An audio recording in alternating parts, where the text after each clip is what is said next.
ಇದು ತಮಗೆ ತೋರಿಸೋ ಸಲುವಾಗಿ ಒಂದು ಸಣ್ಣ ಬಾಕ್ಸ್ ತಂದಿದ್ದಾರೆ.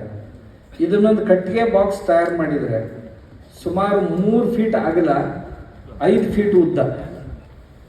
ಯಾವುದಾದ್ರೂ ಹಳೆ ಕಟ್ಟಿಗೆ ತಮ್ಮಲ್ಲಿ ಬಿದ್ದಿದ್ರೆ, ಪಳಿಗಳು ತಮ್ಮಲ್ಲಿ ಬಿದ್ದಿದ್ರೆ ಅದರಿಂದ ಈ ಒಂದು ಬಾಕ್ಸ್ ತಯಾರು ಮಾಡ್ಕೊಂಡಿವಿ ಅಂದರೆ 3 ಫೀಟ್ ಅಗಲ, 5 ಫೀಟ್ ಉದ್ದ, 1.5 ಫೀಟ್ ಎತ್ತರ.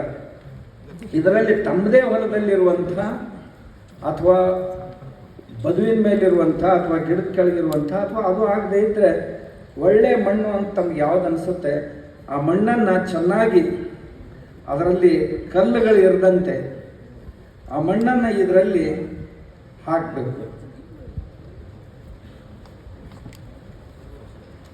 ತಳದಲ್ಲಿ ಒಂದು ಪ್ಲಾಸ್ಟಿಕ್ ಹಾಸಿ ಆ ಮಣ್ಣನ್ನು ಇದರಲ್ಲಿ ಹಾಕಬೇಕು.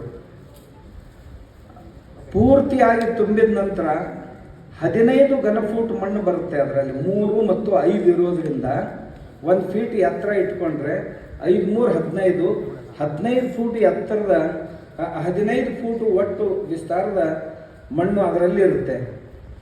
ಅದರಲ್ಲಿ ಈ ಗೋಮೂತ್ರ ಅಂತ ಏನಿದೆಯಲ್ಲ, ಮೊದಲನೇ ದಿವಸ ಒಟ್ಟು ಈ 5 3 15 ಘನ ಫೂಟ್ ಮಣ್ಣಿನಲ್ಲಿ 90 ಲೀಟರ್ ಗೋಮೂತ್ರವನ್ನು ಇಂಗಿಸಬೇಕಾಗಿದೆ.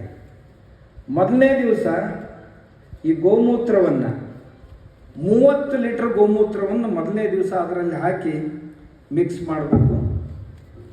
ಎರಡನೇ ದಿವಸ 15 ಲೀಟರ್ ಗೋಮೂತ್ರ ಹಾಕಬೇಕು. ಮೇಲೆ ಗೋಣಿ ಚೀಲ ಹಾಕಿ ಮುಚ್ಚಿಡಬೇಕು. ಮೂರನೇ ದಿವಸ ಮತ್ತೆ 10 ಲೀಟರ್ 30 15 15. ಮೂರನೇ ದಿವಸ ಮತ್ತೆ 15 ಲೀಟರ್ ಹಾಕೋದು, ಮತ್ತೆ ಎಲ್ಲ ಮಿಕ್ಸ್ ಮಾಡೋದು, ಮತ್ತೆ ಮುಚ್ಚಿಡೋದು. 4 5 6ನೇ ದಿವಸ 10 ಲೀಟರ್, ಪ್ರತಿ ದಿವಸ 10 ಲೀಟರ್ನಂತೆ ಗೋಮೂತ್ರ ಹಾಕಿ ಮಿಕ್ಸ್ ಮಾಡಿ ಇಟ್ಬಿಡೋದು. 4 ದಿವಸಗಳವರೆಗೆ ಹಾಗೆ ಇಟ್ಬಿಡೋದು. 5ನೇ ದಿವಸ 11ನೇ ದಿವಸ ಅದನ್ನು ಓಪನ್ ಮಾಡಿ ಈ ಬಾಕ್ಸ್ ಎತ್ತಿ ಬದಿಗಿಟ್ಟು ಆ ಮಣ್ಣನ್ನು ಹರಡಿ ಒಣಗಿಸ್ಬೇಕಷ್ಟೇ. ನೆರಳಿನಲ್ಲಿ ಒಣಗಿಸಿದ್ರೆ ಈ ರೀತಿ ಮಣ್ಣು ಸಿಗುತ್ತೆ.